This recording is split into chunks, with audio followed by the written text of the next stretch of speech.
Hello बच्चों, आइए पढ़ते हैं विसर्ग का प्रयोग। तो बच्चों, विसर्ग जो होता है वो किसी भी व्यंजन के आगे दो बिंदी के रूप में लगाया जाता है और अह की साउंड निकलती है।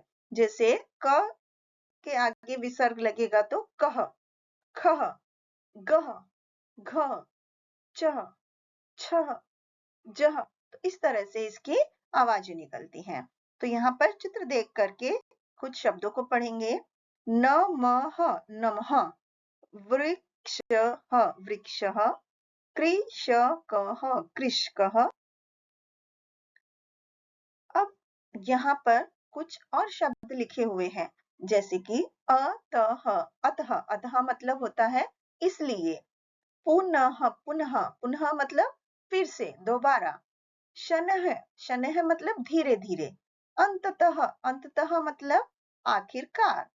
अब विसर्ग के प्रयोग वाले कुछ शब्द पढ़ेंगे, जैसे छह, शनः, नभः, तपः, पुनः, अजः, नमः, स्वतः, प्रायः, संभवतः, अंतःपुर, दुस्साहस, फलतः, अंततः, अक्षरशः, निसंकोच, निसंदेह।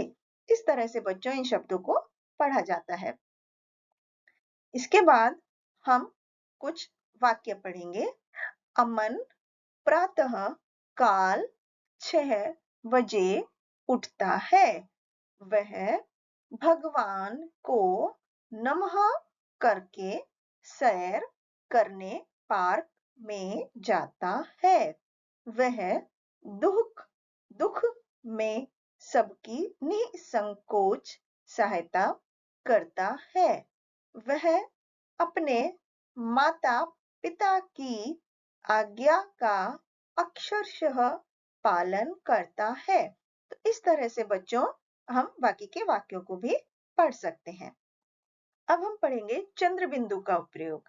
तो बच्चों, चंद्र बिंदु को व्यंजन के ऊपर लगाया जाता है चांद के रूप में और उसके ऊपर एक बिंदी, जैसे कि दांत दांत, कुआं कुआं, सांप सांप। यहाँ पर कुछ और शब्दों को पढ़ेंगे, जैसे ऊ के ऊपर चंद्र बिंदी और ट। ऊंट, मूंछ, पूंछ, लहंगा, आंगन, आंवला। अब चंद्र बिंदु के प्रयोग वाले कुछ और शब्द पढ़ेंगे, जैसे कि मां, मुंह, बूंद, कांच, आंच, टांग, यहाँ, वहां, जहां, कहां।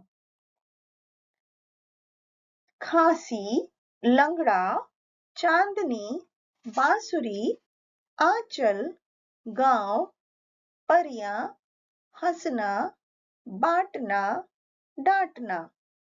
अब यहाँ पर कुछ वाक्य पढ़ेंगे, जैसे कि आंचल गांव में रहती है। उसके गांव में एक बांसुरी वाला रहता है। वह बड़ी मधुर बांसुरी बजाता है। बांसुरी वाले के पास एक ऊंट है। ऊंट की पूंछ पतली है। वह पेड़ की छांव में बंधा है। एक दिन गांव में जोर की आंधी आई। आंधी में पेड़ टूटकर ऊंट पर जा गिरा।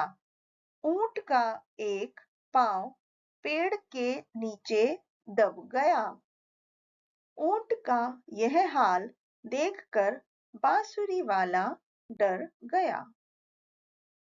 अब हम र के रूप पढ़ेंगे। बच्चों, अक्षर के ऊपर जब गोल घुमावदार र बनता है तो उसे रेफ बोलते हैं। जैसे पर्वत, उसे व्यंजन से पहले आवाज निकलती है। जैसे व के ऊपर लगा तो व से पहले पर्वत। सूर्य, वर्षा। पर्दा पर्दा, बर्फ बर्फ, टॉर्च, दर्पण, सुर्ख, धैर्य। अब हम रेफ के प्रयोग वाले कुछ और शब्द पढ़ेंगे, जैसे कि दर्द, शर्त, मर्द, चर्च, धर्म, गर्व, हर्ष, शर्म, मार्ग, कार्य। अब कुछ वाक्य पढ़ेंगे बच्चों। कृषक कर्मवीर सूर्य के उगने से पूर्व उठ जाता है। उठकर वह पार्क में सैर पर जाता है। गर्मी, वर्षा व सर्दी तीनों ऋतुओं में उसका यही नियम है। सूर्य सदैव पूर्व दिशा में उगता है।